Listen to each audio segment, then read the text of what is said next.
You have to practice who you want to be.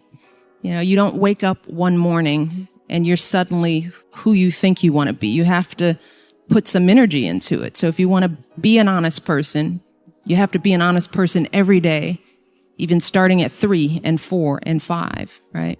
If you're going to be a hard work doesn't just appear. You have to practice hard work. You have to practice effort. And I also encourage them, try to help them understand that good things don't come easy. You know, with that effort, that's where you grow. That's where growth, some of the best times in my life when I've grown, it's when I've done something hard, when I've overcome a fear. You don't realize that when you're doing it, but when you come out on the other side, you realize, wow, I've really stepped up. So I push my girls, but more importantly, I love them a lot. And that's what I feel for all of you. I want you guys to feel that in your lives so that you can be excellent. Because other people told me that I might not be able to do well in school for whatever reason. I was always a good student. I worked hard, but I thought there was some magic that happened that made you really, I didn't know that it was just plain old hard work. So there were periods of doubt for sure. I think I have doubts today. Doubts don't go away. You just learn how to deal with them. You start knowing yourself and you become more confident. The more successes you have, the more chances you take. You don't let the failures or the stumbles define you. Everybody falls every now and then. Some people fall a lot. And what I realize is that we have long lives if we're healthy and we do what we're supposed to do. I'm 47 years old.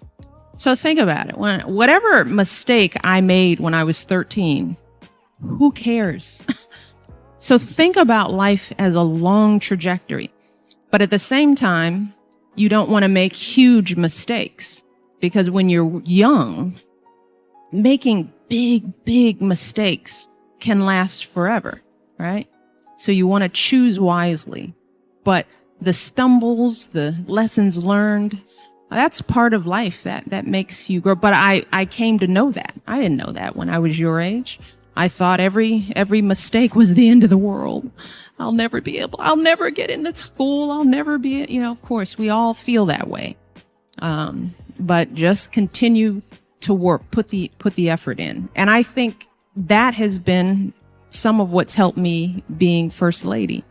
First of all, is knowing who you are and being confident in yourself, because there'll be, Clarissa, what did you say? Pushing beyond other people's labels of you, right? That's a big part. That's what we do to each other all the time. We don't even know each other, and we already determine from one glance, meeting, one line, one word, one phrase, this is who you are. So you have to know who you are before that. And you live that reality, and you keep living it out no matter what.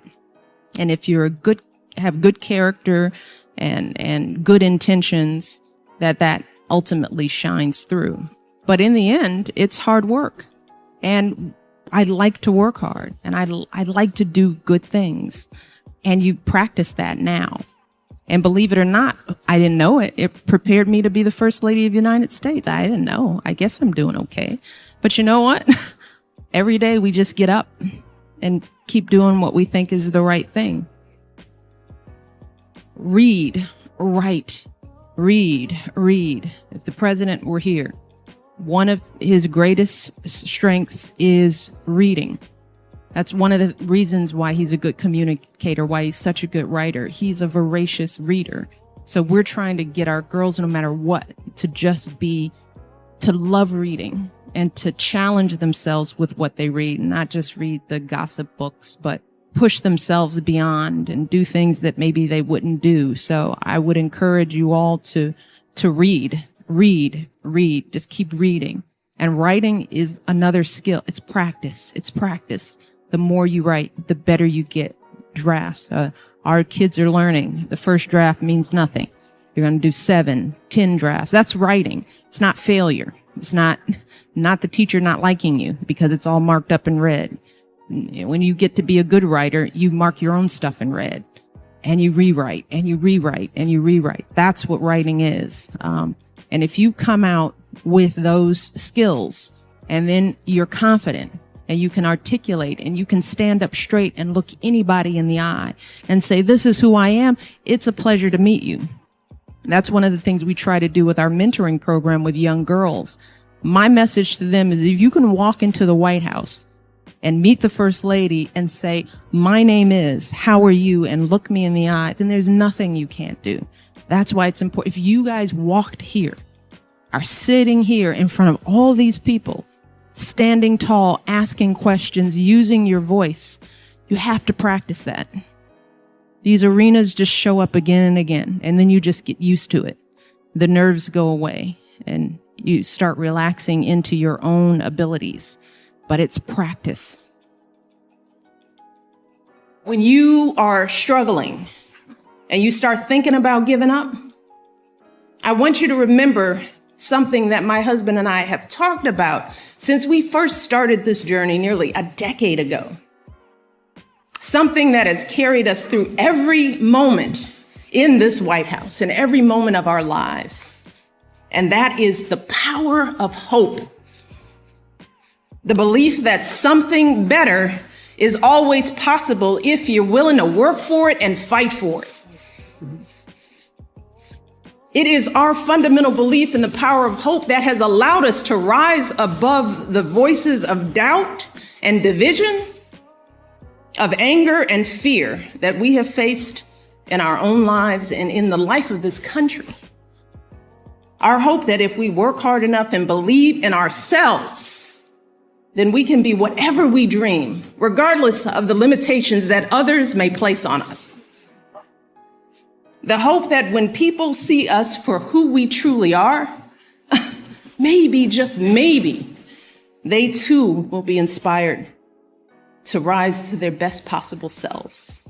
Shoot, it's the hope of my folks like my dad.